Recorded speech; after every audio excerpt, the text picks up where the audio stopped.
दोस्तों, मेरा नाम है मोनिका वर्मा और आप देख रहे हैं समता आवाज टीवी। दोस्तों, किसान आंदोलन की वजह बने तीनों कृषि कानूनों को आज केंद्र सरकार ने संविधान के अनुच्छेद 245 के तहत रद्द कर दिया गया है। प्रधानमंत्री नरेंद्र मोदी ने आज सुबह यानी कि 19 नवंबर को श्री गुरु नानक देव जी के प्रकाश पूरब के दिन देश को संबोधित किया और देशवासियों से माफी मांगी और उनसे कहा कि उनकी सरकार पूरी तरीके से फेल हुई इन तीनों कानूनों को देशवासियों को समझाने में। साथियों, किसानों की स्थिति को सुधारने की इसी महाअभियान में देश में 3 कृषि कानून लाए गए थे।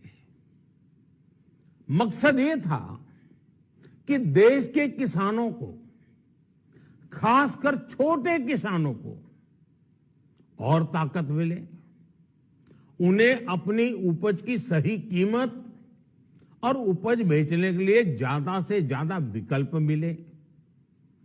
बरसों से ये मांग देश के किसान, देश के कृषि विशेषज्ञ, देश के कृषि अर्थशास्त्री, देश के किसान संगठन लगातार कर रहे थे। पहले भी कई सरकारों ने इस पर मंथन भी किया था। इस बार भी संसद में चर्चा हुई, मंथन हुआ और ये कानून लाए गए। देश के कोने कोने में कोटि कोटि किसानों ने, अनेक किसान संगठनों ने इसका स्वागत किया, समर्थन किया।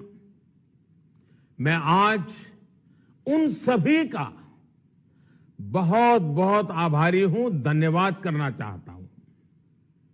साथियों, हमारी सरकार किसानों के कल्याण के लिए, खासकर छोटे किसानों के कल्याण के लिए, देश के कृषि जगत के हित में, देश के हित में, गांव गरीब के उज्जवल भविष्य के लिए पूरी सत्यनिष्ठा से, किसानों के प्रति पूर्ण समर्पण भाव से,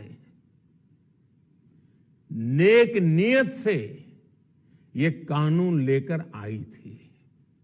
लेकिन इतनी पवित्र बात, पूर्ण रूप से शुद्ध किसानों के हित की बात, हम अपने प्रयासों के बावजूद कुछ किसानों को समझा नहीं पाए। भले ही किसानों का एक वर्ग ही विरोध कर रहा था, लेकिन फिर भी यह हमारे लिए महत्वपूर्ण था। कृषि अर्थशास्त्रियों ने, वैज्ञानिकों ने, प्रगतिशील किसानों ने भी उन्हें कृषि कानूनों के महत्व को समझाने का भरपूर प्रयास भी किया। हम पूरी विनम्रता से, खुले मन से उन्हें समझाते रहे।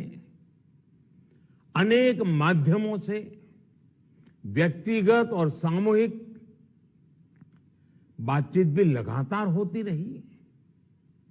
हमने किसानों की बातों को, उनके तर्क को समझने में भी कोई कोर कसर बाकी नहीं छोड़ी। कानून के जिन प्रावधानों पर उन्हें ऐतराज था, सरकार उन्हें बदलने के लिए भी तैयार हो गई।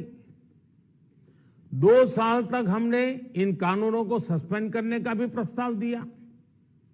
इसी दौरान ये विषय माननीय सर्वोच्च न्यायालय के पास भी चला गया। ये सारी बातें देश के सामने है, इसलिए मैं इनके अधिक विस्तार में नहीं जाऊंगा। साथियों, मैं आज देशवासियों से क्षमा मांगते हुए सच्चे मन से और पवित्र हृदय से कहना चाहता हूं कि शायद हमारी तपस्या में ही कोई कमी रही होगी, जिसके कारण दिए के प्रकाश जैसा सत्य कुछ किसान भाइयों को हम समझा नहीं पाए। आज गुरु नानक देव जी का पवित्र प्रकाश पर्व है। ये समय किसी को भी दोष देने का नहीं है। आज मैं आपको, पूरे देश को ये बताने आया हूं कि हमने 3 कृषि कानूनों को वापस लेने का, रिपील करने का निर्णय लिया है। इस महीने के अंत में शुरू होने जा रहे संसद सत्र में, इसी महीने में हम 3 कृषि कानूनों को रिपील करने की संवैधानिक प्रक्रिया को पूरा कर देंगे।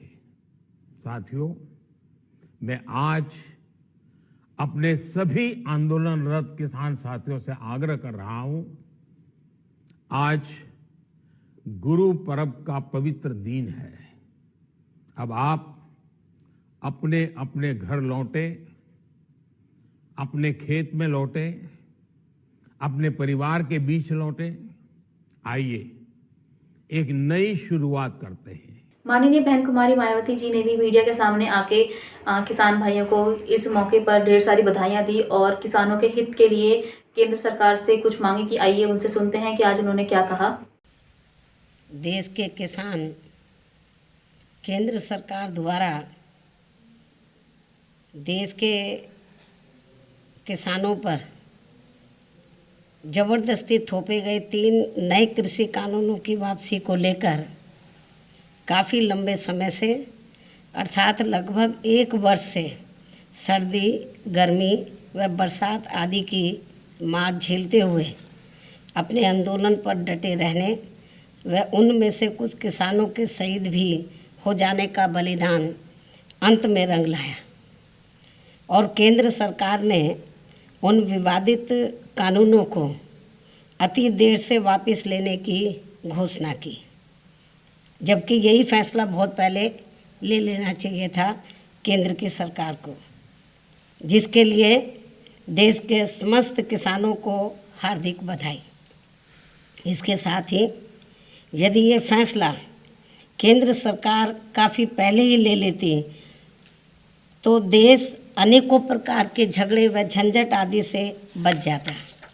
लेकिन अभी भी किसानों को उनकी उपज का समर्थन मूल्य देने संबंधी राष्ट्रीय कानून बनाने की एक खास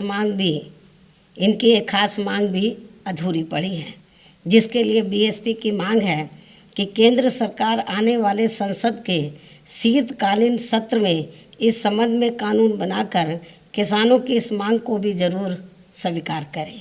इतना ही नहीं बल्कि बीएसपी की शुरू से ये मांग रही है कि खासकर खेती किसानी व किसानों के मामले में कोई भी नया कानून बनाने से पहले उनसे सलाह व परामर्श आदि ज़रूर करना चाहिए। चाहे तो स्टेट गवर्नमेंट बनाए चाहे सेंट्रल गवर्नमेंट बनाए, किसानों को लेकर, उनकी खेती किसानों को लेकर तो कोई भी कानून बनाते, कोई नया कानून लाते हैं तो केंद्र और राज्यों की सरकारों को चाहिए कि किसानों से वो विचार विमर्श ज़रूर करें, ताकि किसी भी गैर जरूरी विवाद से देश को व राज्यों को भी बचाया जा सके। एक बार फिर से देश के किसानों को उनके संघर्ष के जरिए इस जीत को हासिल करने के लिए उन्हें मैं तहे दिल से हार्दिक बधाई एवं शुभकामनाएं देती हूँ। लेकिन आज मैं खास तौर से केंद्र की सरकार से ये भी कहना चाहूँगी कि किसानों के इस आंदोलन के दौरान तो जो किसान शहीद हो गए हैं, तो केंद्र की सरकार ने 3 जो कृषि कानून है किसानों के, उनको वापस तो ले लिया है, लेकिन इसके साथ साथ हमारी पार्टी की केंद्र की सरकार से ये भी पुरजोर मांग है कि इस आंदोलन के दौरान जो किसान शहीद हो गए हैं तो केंद्र की सरकार उनको उचित आर्थिक मदद दे और उनके परिवार में से एक सदस्य को सरकारी नौकरी जरूर दे। ये भी हमारी पार्टी की केंद्र की सरकार से मांग है। जब उन्होंने 3 कृषि कानून वापस ले लिए तो इसको भी इस मांग को भी, हमारी पार्टी की इस मांग को भी स्वीकार कर लेना चाहिए। साथ ही आज कार्तिक पूर्णिमा पर्व व गुरु नानक देव जी की जयंती की भी मैं सभी देशवासियों को हार्दिक बधाई एवं शुभकामनाएं भी देती हूँ। धन्यवाद। जैसा कि बहन जी ने कहा, पिछले 1 साल से किसान बहुत सारी परेशानियों का सामना कर रहा था, लेकिन इसके बावजूद भी किसान अपनी बात पे डटे रहे और उन्होंने इन तीनों कानूनों को रद्द करवा ही दिया। केंद्र सरकार को इन तीनों कानूनों को वापस लेना ही पड़ा। बहन जी ने जैसा कि कहा कि केंद्र सरकार अगर कोई भी कानून लेकर आती है तो सबसे पहले उन्हें जिसके लिए वो कानून वो लेकर आ रही है उससे अच्छे से विचार विमर्श कर लेना चाहिए। अगर केंद्र सरकार ये फैसला अगर पहले ही ले चुकी होती तो जितने भी देश में जितनी भी घटनाएं हुई, जितने भी लोग इसमें शहीद हुए, वो शायद आज ना होते। हमारी पूरी समता आवाज़ टीवी की टीम की तरफ से हम अपने सभी किसान भाइयों को इस जीत के लिए बहुत सारी शुभकामनाएं देते हैं। धन्यवाद। सब्सक्राइब करें आपके अपने चैनल समता आवाज़ टीवी को, बेल आइकन दबाना ना भूलें सबसे पहले हमारी वीडियो देखने के लिए।